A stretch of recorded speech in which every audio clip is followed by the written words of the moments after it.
Hi, I'm Sarah Benwell, the editor of InsuranceInvestor.com, and I'm here with Dr. Christian Dahmen, Chief Risk Officer at Newray. Christian's speaking at one of our conferences later this year, the Insurance Asset Management Summit in November, and we just wanted to catch up with him to get a little bit of a flavour of what he's going to be talking about then. So my first question is, how important is liquidity for insurers, and are private assets becoming more attractive? Yeah. So I think that's a very good question, especially since I think the COVID situation is certainly not over yet, and there's still a lot of uncertainty with insurers in life and non-life, how that turns out in terms of payouts and claims.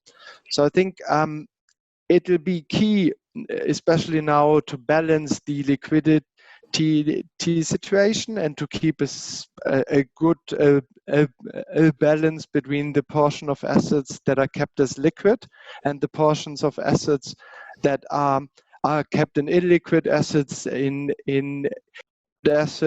order to boost earnings out of these. So I think the balance of these two will be very important to monitor over the next couple of months until hopefully this uncertainty should become less. And so does that mean that the liability-driven investment approach that insurers tend to follow is becoming more outdated now? I'm sure. Well, I think that'll be an interesting thing to observe. I think this is an approach that insurers have followed very successfully for maybe 20 years now. So I think it's not outdated, but I think what we see is that in the current environment, what people do is mix these two approaches. You would start from a investment mix that is very much starting from liabilities, but then people would add to that a certain portion of the book that is more illiquid in order to boost earnings in a certain way. Now, I think the beauty now with this approach is that it's very easy to generate stress tests out of that, to get a feeling for whether the mix you opt for in investments is also suitable if, as I said, liability payouts would work out in a different way than you might have thought. And then it's easy to stress test and to see whether the investment approach would also be suitable, say, for a situation of increased payouts out of COVID or whatever other reason. What are the impacts of low interest rates, and is that low interest rate environment changing the way that insurers think about investments? Yes, I think overall, and that is still true as I think it was when interest rates started to become that ultra low as they are now, it's generally rather problematic. Insurers generally find it more challenging to earn attractive returns on investments then, obviously, and this is making it harder as a life insurer, especially to attract these long-term returns that they actually would need, or to deliver the interest rate guarantees that they owe, right? So in that sense, in life insurance, it's always harder, obviously, when these are low.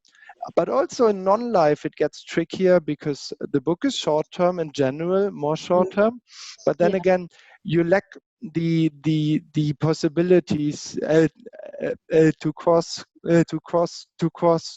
finance the technical performance of the book with these investments returns. So what I see in general is or what I expect to see in general really is that there is going to be even more of a shift towards asset allocations, which can be seen as riskier, because ultimately in this environment, this seems to be the only way to boost investment returns and to achieve some suitable over return. So I personally expect to see more spread, more duration, an increasing amount of emerging market, and potentially of CLO type investments to be in the books of insurers. And lastly, what trends do you predict for the future in terms of insurance investment strategy? I'm sure we will see more trends, new trends that I don't even know about now. That's an easy one. But what I'm also convinced is that the trends we've seen emerging over the last 10 years or so, I think that will get accelerated now, because one thing seems clear to me from the way the crisis played out. The interest rate is likely to remain very low for a very long time now, and I think everyone who potentially last year or the year before has rather geared towards a gradual increase in rates is now back into that game, and we need to see how to boost investment returns. So I think what we've seen in the past as trends, I think, will accelerate out of that. Thanks, Christian. I thought that was really interesting, and we'll look forward to hearing more from you in November. Thanks. Thank you so much, Sarah. Thanks.